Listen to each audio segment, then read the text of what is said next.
Ciao a tutti e bentornati su Segreti Turchi. Prendetevi un momento per iscrivervi e mettere un like, perché oggi entriamo in una vicenda che sta facendo tremare i corridoi dello showbiz turco. Parliamo di Mert Ramazan Demir e Afra Saracioglu. E non si tratta di un semplice pettegolezzo, secondo chi ha assistito. Pochi giorni fa è avvenuto un incontro privato che ha scosso gli equilibri più delicati della loro vita. Un incontro tra Mert e la madre di Afra. In una casa dove il silenzio pesa quasi quanto le parole e dove una frase, ripetuta con voce tesa, è diventata un macigno: dobbiamo fare pace per il bene del bambino. Le persone che hanno potuto percepire i frammenti di quel confronto dicono che non somigliava a una conversazione, come le altre. Era un incrocio di respiri trattenuti, di sguardi incerti, di richieste che non si lasciano pronunciare con leggerezza. Non c'era scenografia, né luci di set. C'era la cucina di famiglia, un tè lasciato a metà e la consapevolezza che una vita che ancora non si vede può già cambiare per sempre la traiettoria di due cuori. Mert è arrivato serio, le spalle dritte ma lo sguardo riservato. Sapeva che davanti a sé non avrebbe trovato solo la madre della donna che ama, ma una madre capace di alzare un muro altissimo per proteggere sua figlia. La madre di Afra, raccontano, lo ha accolto senza sorrisi. Da mesi si era fatta carico delle fragilità della figlia, guardandola attraversare giornate di dubbio e notti insonni. Prima di sedersi, Mert avrebbe chiesto il permesso di parlare senza essere interrotto. Non cercava scorciatoie, non portava scuse confezionate. Ha ammesso i propri errori, ha rinunciato alla tentazione di difendersi, e ha spostato subito il baricentro del discorso su ciò che conta, il bambino. Oltre l'orgoglio, oltre i fraintendimenti, oltre le parole dure scappate nei momenti sbagliati, c'è un futuro che merita di non essere trascinato nel caos, nella distanza, nella rabbia. C'è un percorso possibile, imperfetto, ma onesto. La madre ha ascoltato. In silenzio. Dicono che quel silenzio fosse la stanza stessa che smette di respirare, un modo per scandagliare a fondo le intenzioni, più delle frasi. La sua pazienza non era rassegnazione, ma verifica. Voleva capire se Mert fosse un uomo disposto ad assumersi davvero la responsabilità di ogni sillaba che pronunciava. E Mert, con una voce percorsa da una tremolante sincerità, non parlava da attore abituato a reggere i primi piani, ma da uomo che avverte il peso di una responsabilità nuova e incontestabile. Paura, rimorso, speranza, tutto usciva insieme, senza filtri, come se le parole fossero state trattenute troppo a lungo. Il confronto è stato ruvido. Non ci sono state carezze verbali di circostanza.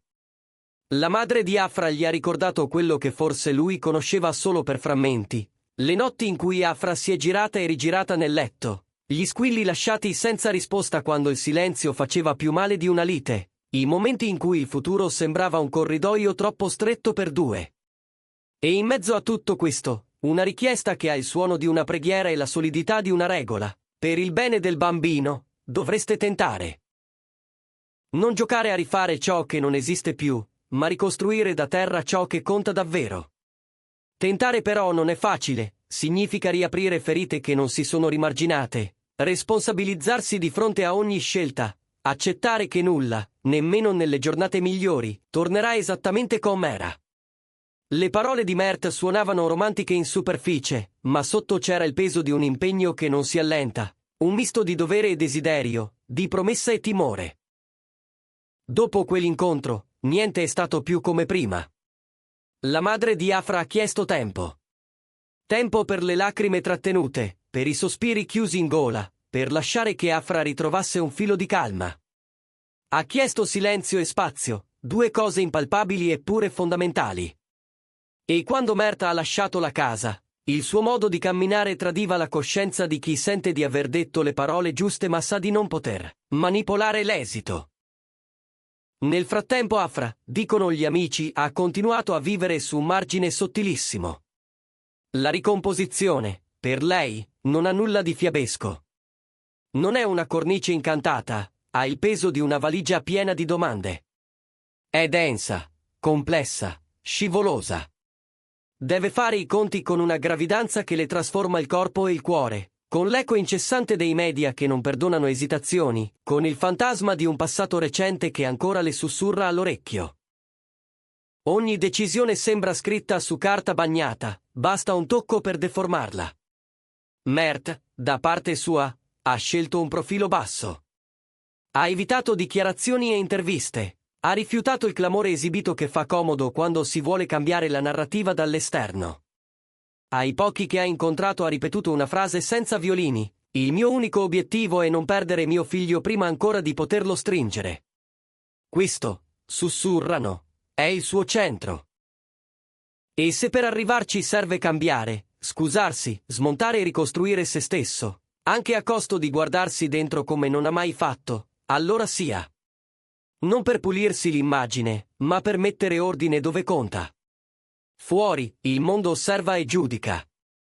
La piazza digitale si è divisa. C'è chi vede nel gesto di Mert un atto nobile, un uomo che si toglie l'armatura e sceglie la paternità prima del proprio orgoglio. C'è chi invece percepisce una pressione emotiva enorme su Afra. Quelli dobbiamo fare pace per il bene del bambino può assomigliare a una carezza oppure a un peso. Dipende da come lo reggi.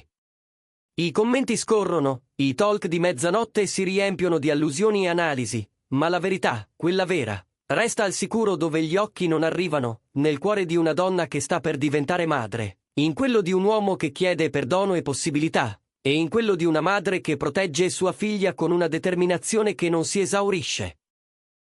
Oggi quella frase non è più soltanto una supplica mormorata in una stanza. È il centro di un racconto fatto di amore, paura, senso di colpa e speranza.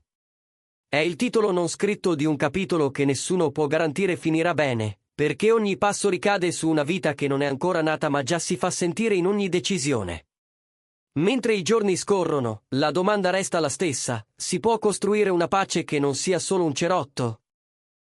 Si può difendere il bambino senza sacrificare l'anima degli adulti che gli staranno accanto? Nei giorni successivi, il cambiamento in Afra è stato visibile anche da chi fingeva di non guardare.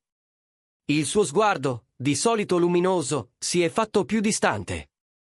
Le parole, sempre scelte con cura, si sono accorciate, lasciando spazio a silenzi che dicono più di un comunicato stampa. Quando ha saputo esattamente cosa Mert aveva detto alla madre.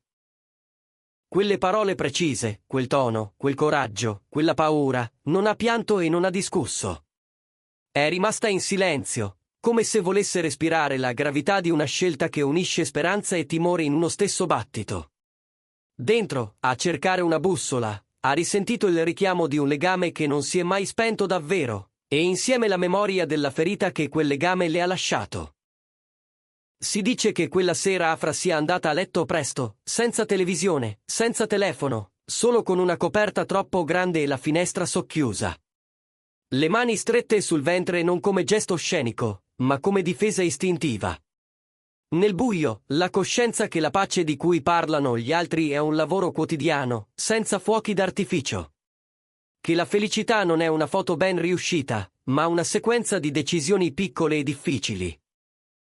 E che la libertà di scegliere resta il primo dono che vuole fare a se stessa e al piccolo che porta con sé. Intorno a loro, i dettagli rimbalzano.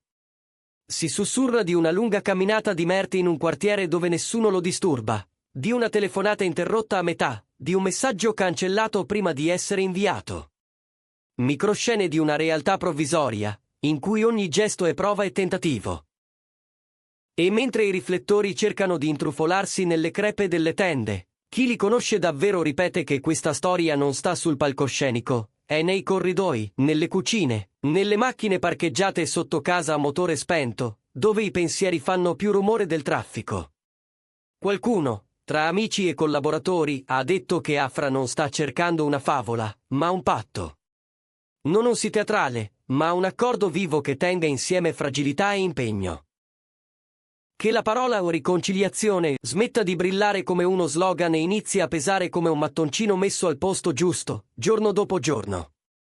Mert sembra averlo capito, lo si intuisce dal modo in cui ha tagliato via il superfluo, dai no che ha cominciato a dire, dalle scelte più calme che stanno rimpiazzando quelle impetuose.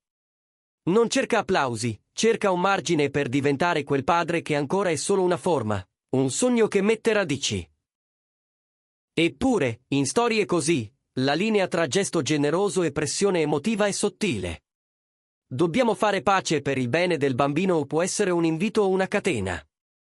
La differenza la fa lo spazio che si lascia all'altra persona di respirare, di dire no, di dire non adesso. La madre di Afra questo lo ha compreso fino in fondo, per questo ha chiesto tempo, per questo ha evitato di spingere la figlia in un corridoio senza uscite. Proteggerla significa anche permetterle di scegliere, e scegliere significa talvolta restare in bilico più di quanto si vorrebbe. Il finale, per ora, non c'è. Nessuno ha firmato trattati, nessuno ha giurato davanti a folle. Ci sono gesti piccoli che si sommano, un messaggio di buongiorno che non pretende risposta, una visita programmata e poi rimandata perché le emozioni hanno bisogno di un ritmo loro, un album di foto chiuso nel cassetto che forse un giorno verrà riaperto.